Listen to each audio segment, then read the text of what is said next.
This is one of the worst things I've ever read. Oh my god. This is awful. Hello everyone, welcome back to my channel. Thank you so much for being here. Nice to meet you. My name is Asia. I saw Rachel Catherine do this video. There's a dog outside. There's a dog outside. Oh my god. I stared into that girl's eyes. Sorry, I was staring at your dog. And I was like, I saw Rachel Catherine do this video. I was like, this is literally perfect. I need to film the same thing. Because if you saw my TBR chart picks my May reads for the month, I got impeccable books this month. Like when I tell you 10 out of 10, I got so lucky. I'll put it there somewhere if you want to go and have a look. So I thought it would be perfect for a reading vlog. We're gonna do reading 5-star predictions. I'm gonna read 3 books that I think are gonna be 5 stars. When I tell you 95% confident these books are gonna be 5 stars. Either I love the author or I've read already books in that series. Like I'm gonna say I'm 95% sure these books are gonna be 5-star books. It would be incredible if I did get 1 or even 2 5-star books in this video. The first book that we're gonna start with, it's a new release. Let me go grab it. It's The Conditions of Will by Jessa Hastings. I absolutely love and adore Jessa Hastings. I love the Magnolia Park series so much. And you know, when this was like announced, I was like, oh, I'm not gonna get it straight away. I'm gonna see what people say. But then I saw one TikTok of someone saying that there was like one little hint of like one quote that mentioned the Magnolia Parks universe. Straight into my basket, straight away. I thought we could start with this one because everyone so far that I've seen has absolutely adored it. Some people are like, this is even better than Magnolia Park series, and I love that series so much, especially Daisy's books. I love so much. First of all, it's stunning, it's beautiful. I am obsessed with the cover. Have you seen this book? What the fuck? Is this a church? What's going on? It's something to do with a church. I'm pretty sure this girl lives in London as well, the main character here. And obviously Magnolia Parks is all set in London. Jessa Hastings is an Australian woman living in America. How does she know about London so much? Because I live in London, so I love reading books set in London. Oh, she spends a lot of her time in London, which is still her favorite city in the world. The book answered me. Literally, the book had an answer. So let's see if my judgment is correct. Let's see how many 5-star reads I can get in one reading vlog. We're gonna start with The Conditions of Will by Jessa Hastings.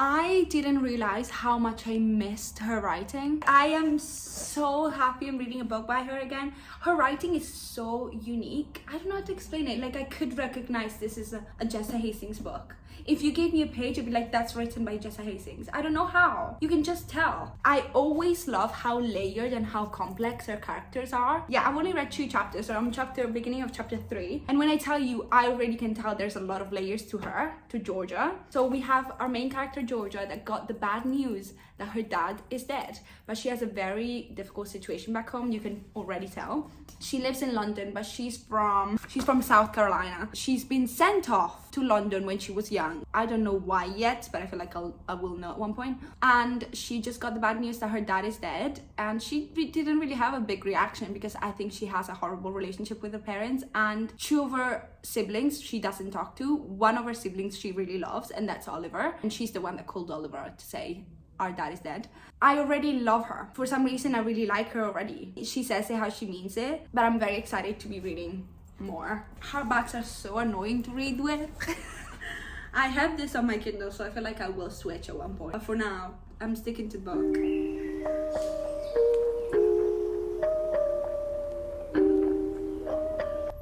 I think we just met the love interest.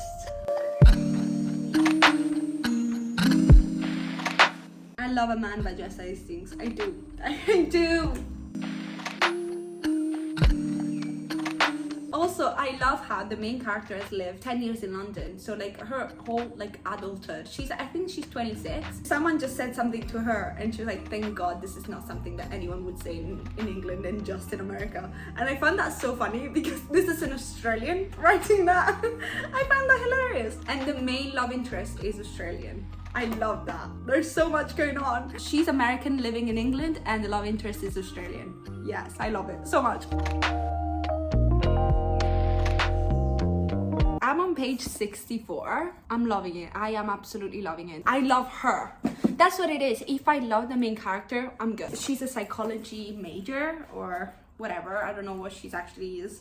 But she can read people perfectly. She can, like, by the way you talk and by the way you move and by the way someone like holds their breath, she can tell their emotion and she's pretty much always spot on. So she can read people and you're in her brain, so you can read everyone because she can. It's so fun to like be able to read everyone because I think this book is only in her point of view. It doesn't matter because you know what everyone's thinking because she does, which is quite fun. The love interest his name is Sam, he's Australian, he's 6'4" and stunning. And when she met him, she thought he was her brother's boyfriend. So she went in like thinking this is a gay guy. So I'm gonna be best friends and kind of flirting with him because he's gay. And this man was straight the whole time. And then Oliver came in, her brother came in and she was like, he's my sponsor because Oliver, her brother, is an alcoholic and a drug addict. So he's like, oh, he's my sponsor. He's not my boyfriend. And that's where it started. And he's very in touch with emotions as well. I guess you have to be when you're a sponsor. So they're both very aware of each other. And I really like that. And they both have fucked up childhoods and a lot of trauma there. So that's gonna be so interesting. I'm so happy. I'm back reading her. Her sister is a fucking bitch. Like, not to be dramatic, but like she's a bitch. Oh my gosh, she's annoying. I think there's so much more to her past than we know. I really want to know it. Like, I can see myself reading this for a long time tonight. I really don't want to fuck up my sleep schedule for this book. I can see it happening though. Do you know when like someone is just a bitch? She's just a bitch. And I feel like there's no Jessa Hastings character that has a good relationship with her parents. I now know what made her move all the way to London, and that subject is really, really raw for her, even though it's been 10 years. So I think there's so much more to that, which I obviously have, I think I know, but I don't know if that's true. And when Sam like tries to get her to talk about it, she immediately closed off. This is hours later, but one thing that I love about Jessa Hastings is when she writes to you, she speaks to you. So like you, the reader, are reading and she's like, as you recall, I hate Sam. As you recall, but she's talking to you. She does this in Magnolia Parks. I love when she does this. In Magnolia Parks once, she was like, oh, we went to eat linguine at this Italian restaurant in London. It's called da-da-da-da.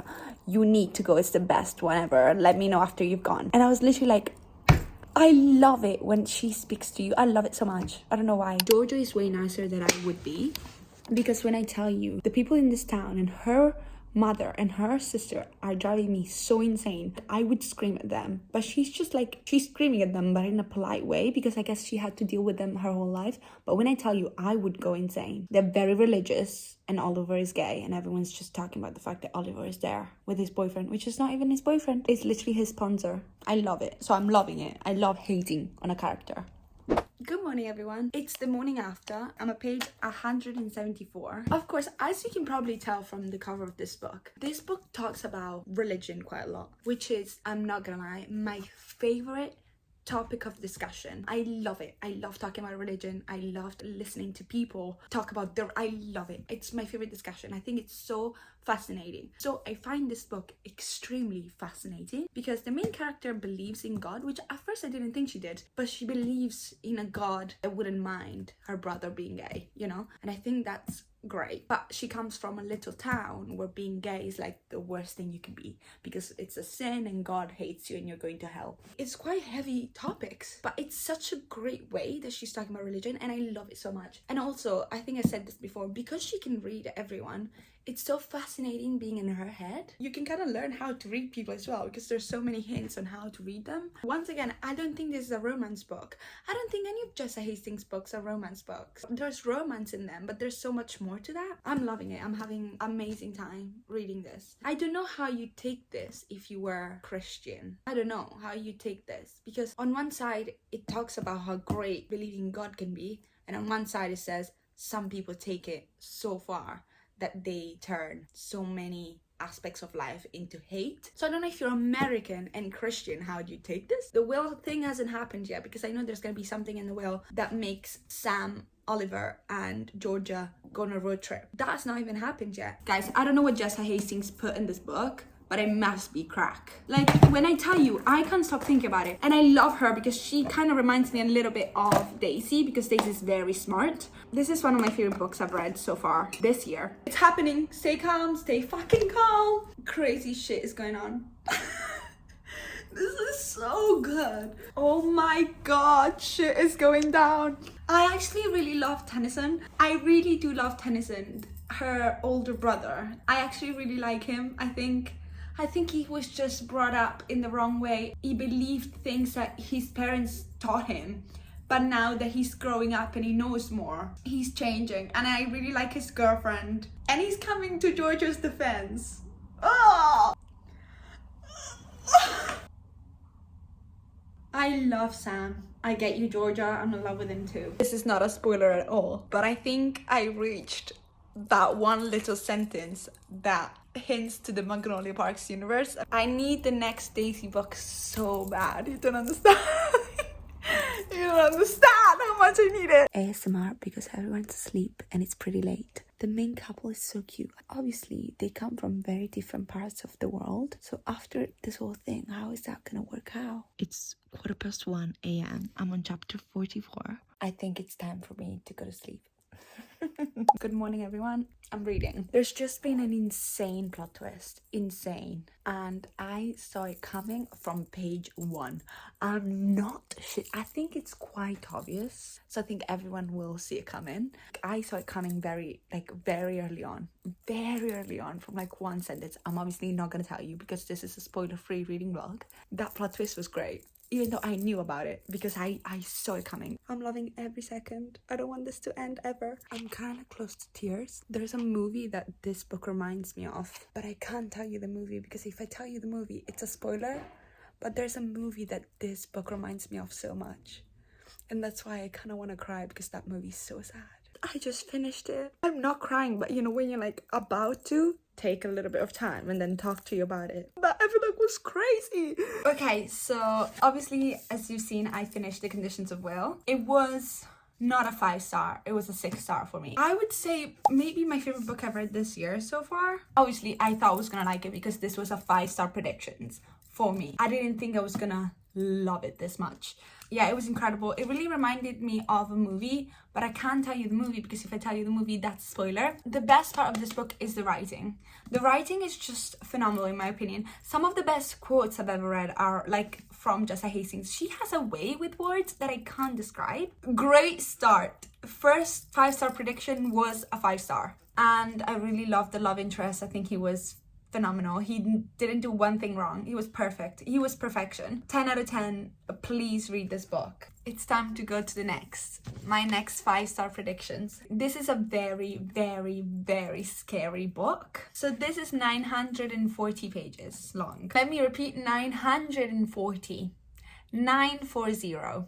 It is Redeeming 6. Guys, we are reading Redeeming 6. The pages are so thin. You don't understand how thin these pages. These are not normal pages. These are way thinner than normal pages. If you see my last reading blog, I read Saving 6 in that reading blog. Loved it, gave it 5 stars. So that's why I think this is gonna be a 5 stars, like surely. If you don't know, this is the 4th book in the Boys of Tommen series.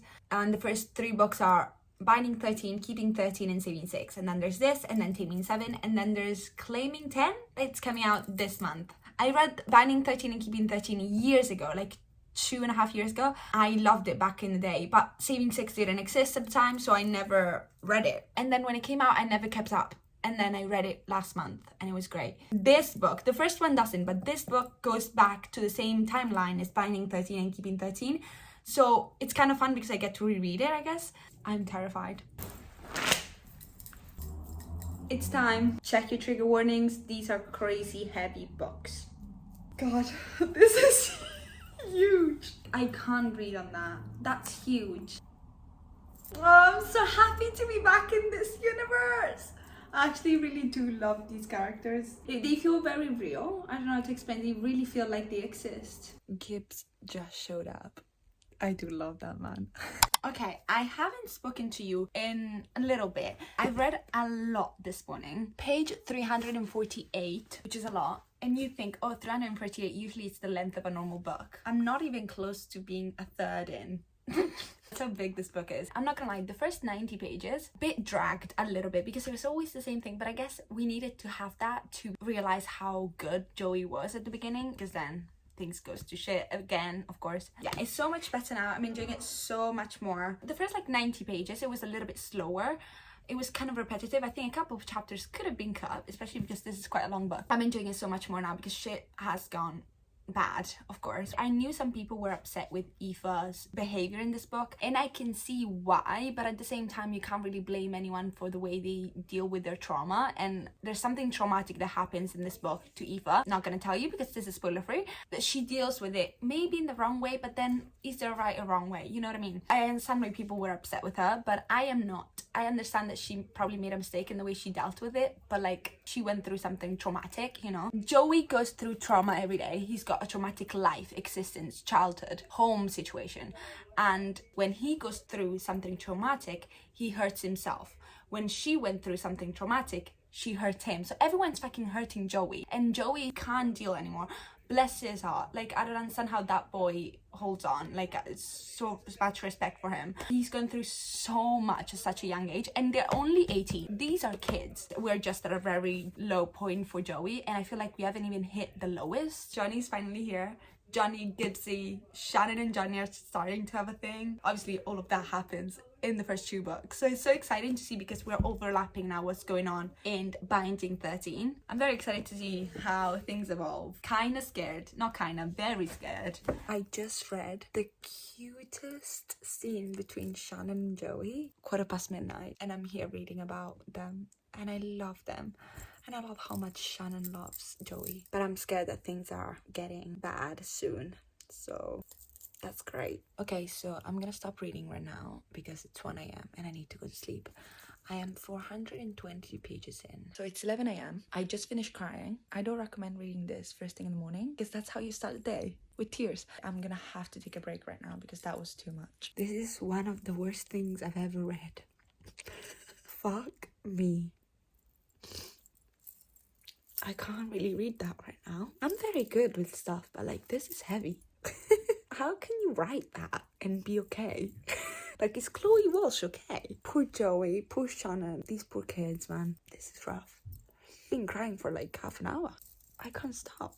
It just gets worse and worse. Like, Joy's point of view is worse. I mean, Shannon has been through so much, but somehow Joy's been through worse. Like, once in a while I have to take like 5 minutes off because I can't keep reading that. Okay, it's been a couple of hours. Joey's point of views are more painful than Shannon's. And Shannon's were devastating, so you imagine. I'm doing something a little funny. I'm kind of doing like a little tandem read. I googled online the tandem read for Keeping 13 and Redeeming 6. I'm obviously reading every page of Redeeming 6. But when Joey is in Keeping 13, I'm rereading them. So I'm kind of like doing a tandem read, but I already had read Keeping 13, which is kind of cute because I missed Shannon and Johnny. I actually love them. Yeah, I've read a lot today. Considering that in the meantime I'm reading Keeping 13. Like, I've read at least 2 hours of Keeping 13. I really love the relationship between Johnny's mom, Edo, and Joey. He's never had a mom, so like that's like, and I know this relationship is gonna get better and better in the last like 250 pages that I've got left. Also, the scene that Johnny steals the little kids, I will never not love that scene. It's one of my favorite scenes I've ever read. Like, I love that he just steals them, and like I had to go back and reread that in Keeping 13 because I was like, I know this is funny. So I read that scene again where he just stole his kids. I'm taking you home. This is not the way to my fucking house, Kirk. No, not your home, my home. Yeah, I'm having a great time and a horrible time at the same time. I'm having a great time because I'm loving the book. I'm really loving it, but so painful. Like the worst is yet to come. Because I know, this time I know what's happening. When I read Keeping 13, I didn't know. And this time I know what's about to happen. I love Gibbsy. I can't wait to read Taming 7, to be fair. We're there. If you know, you know. I'm at that chapter. This is Keeping 13. I'm scared to read Joey's reaction to that. I'm about to read that chapter. I am crying and I haven't even read Joey's point of view yet. I'm having a great time. This is awful. This is awful. This is as bad as it gets. How can Chloe Walsh write this and be okay? How is she mentally sane? Oh my god. This is the worst one. This book is the worst one. There's no way you can read this book and like be okay. I've cried for like 3 hours straight now. Good morning, everyone. It's 10 a.m. in the morning. Let's see when's the first time that I'll cry. I'll let you know. I think it's incredible writing that you can tell when Joey's sober and when Joey is high by the way Chloe writes from his, because obviously you're in his brain when you're from his point of view. I can tell when he's sober, when he's clear-headed. Also, I am loving it. I don't have much left. I'm gonna finish it now. This is definitely the best book in the series. I'm gonna say it. I'm reading the last chapter of Binding 13 and if you didn't do like the tandem read like I'm doing now, you would read these books before the Saving Six books. But Tig says to Claire, nice legs. And if you know anything about the 6 books, that's literally what Joey says to Aoife. All 6 years of them knowing. Like he just says to her, nice legs. That's their thing. And Tig just said it to Claire. So like you wouldn't know when you read the Binding 13 book that that's a huge thing to say for Tig. Because Tig is literally baby Joey. Just finished it. Okay, I'm gonna collect my thoughts and then talk to you. Okay, as you've seen, I finished reading Redeeming 6. We're here to talk about... I was a 5-star. I have 2 for 2 right now. That's insane. That's insane. I haven't had like back-to-back 5 stars in a hot minute. I actually adored it and I'm so kind of upset that like Joey and Aoife's story is finished. I definitely preferred the 6 books to the 13s. They felt way less YA. They felt more mature and I enjoyed it very much. I just love Joey. Joey's my favorite character of the whole thing, of the whole series, no doubts. That's why I think this was my favorite books, because I loved being in his head. So that makes like these books more enjoyable for me. I really enjoyed the tandem read, especially if you're rereading like I was for Keeping 13. Also, I don't know if this is an unpopular opinion, I cannot wait for Releasing 10 because I fear Lizzie is my favorite female main character, and I know this is so unpopular, but I love a bitch, do you know? I love that girl. Like the girl that everyone fucking hates is usually my favorite character. Nesta, Manon, Aylin. Like Aylin, everyone loves Aylin. But you know what I mean? Like that girl that I love.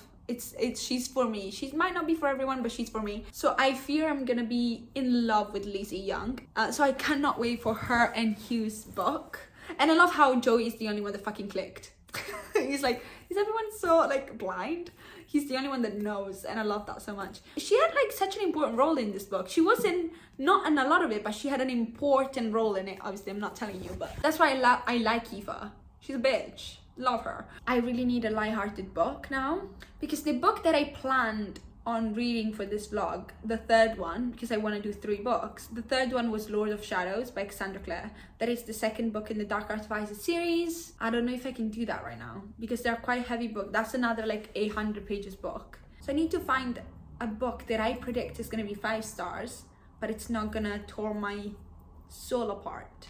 Okay, so you'd be like, Asia, you're in a different location. I am in Italy right now, and I was editing this video and I realized I'm missing footage. I'm literally missing the video of me telling you what book I ended up choosing and like introducing the book. So I'm gonna do that now. So I ended up choosing Just for the Summer by Abby Jimenez because I have read her books before. They were lovely. I really liked the writing and everyone loves that book. So it's one of those books that I think it's gonna be a 5-star. So it's a 5-star prediction. And after reading Redeeming 6, I couldn't go into a book that was like 600 pages heavy. I just needed a romance book lighthearted, not too long, you know, after that heavy, beautiful book, but heavy. Our main characters are Justin and Emma. And Emma, scrolling on Reddit, finds a post that is by Justin, and Justin talks about his curse that he has. And this curse is like when he dates a girl, that girl ends up finding the love of her life right after breaking up with him. So he's kind of like a good luck charm for everyone that dates him, but he's very unlucky because he always ends up with no girlfriend. And she scrolls on Reddit and she's like, oh my god, I have the same exact thing. So they come up with this agreement of like, okay, wait, let's date each other. Our curse are gonna act on each other. We date, we break up, and then we find our one true love right after breaking up with each other. Perfect, let's start dating. So they talk on the phone for a little bit just at the beginning, and then they end up meeting. But obviously there's so much more to them. Emma has had a very difficult childhood.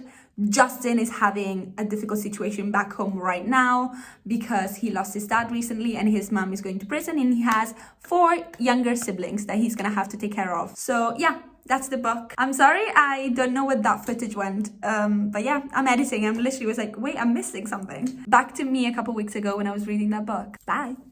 So I am a little scared because I'm scared that it will be like insta love, insta attraction. But so far they haven't even met. But I am loving them. They're very cute. But like I'm scared that they will be insta attraction. Because obviously they are dating very quickly because that's the whole point. I just hope it's not instant attraction and they make me work for it, because I'm scared that this like agreement that they're doing is gonna make it very quick. Hopefully not, because I really like them so far. Good morning, everyone. I am about to go to IKEA, random ass, but I'm gonna bring my Kindle with me, so I'm gonna read more. I'm enjoying it so far quite a lot. They've met now, they've gone on their first date. He's a walking green flag. He's just such a green flag. I really like him. I'm just scared that because they already like kind of have a thing for each other and they're gonna date soon, I mean they're already dating, that it's kind of like insta lovey, and I hate insta love, but I really hope that it's not the case, because I really do like them. I think they're so cute. I really love her. She's so nice. She's way too nice. I wouldn't be that nice. They both have quite a difficult situation back home, which I think they can bond over. I'm excited to read a good chunk of it today on my way to IKEA. When I tell you I am obsessed with this, I'm obsessed with this book. I mean it. This is slapping. This is slapping a bit too much. I've read so much more. So there's like a big thing that happens that my stupid ass didn't predict, because I might remember the plot of a book, but for sure I won't remember the names of the characters, especially romance books that I read once and never read them again. I will not remember the names. So I read the first book in the series. This series, the first book is called Part of Your World, I think. I read that book last year. I'm pretty sure I did a reading blog on it, so it's somewhere on this channel. I liked that book and it wasn't my favorite, but I liked it. I liked the writing a lot. I didn't put 2 and 2 together because I read the names of these characters and didn't remember the names of those characters. So I didn't put 2 and 2 together. And then, so when the big thing happened that I think you're supposed to know it's coming, I didn't know it was coming because I don't remember the names of characters.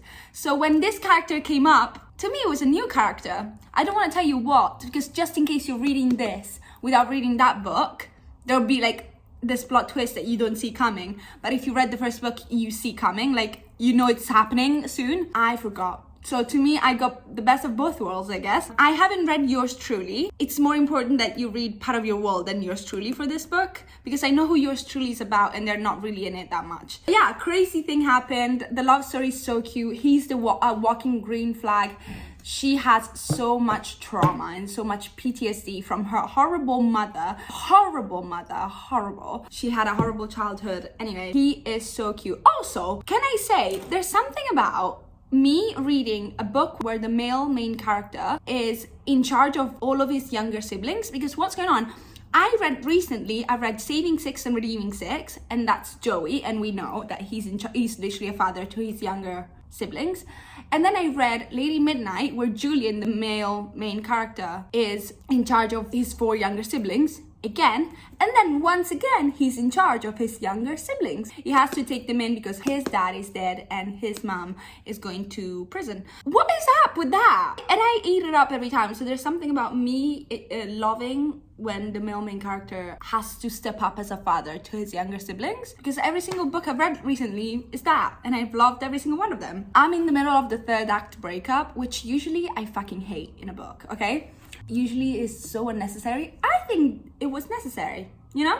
I agree with the third act breakup. I think it was needed. I'm enjoying it so much. It's so much more than such a silly little rom-com, so I strongly recommend. I don't know if it's a 5 stars. It depends how it ends and what's the end about. It would be insane if I got 3 out of 3 5 stars. I haven't cringed, and I cringe easy. I enjoyed every second. Also, if you think this is like a summery book, it's not at all. This is not summer. It says just for the summer, but like it's not a summer book. I'm gonna probably finish it tonight. Now it kind of makes me like that first book a bit more, because I owe the links to this book a little bit more. So far, so good.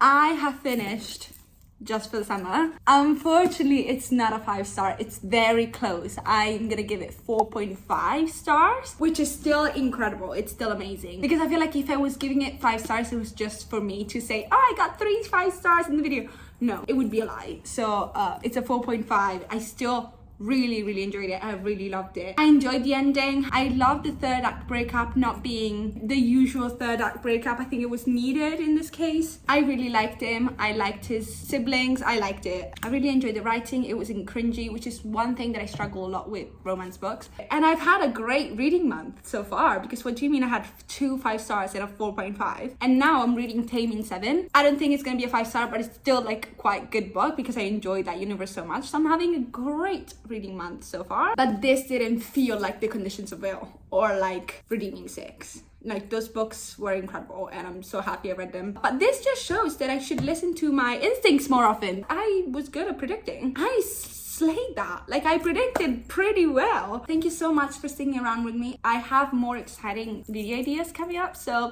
I think you should subscribe. You should like the video and subscribe and come back, because I want you back in my next video. I hope you have a lovely rest of your days, and hopefully I will see you in my next video. I love you very much. Ciao, ciao.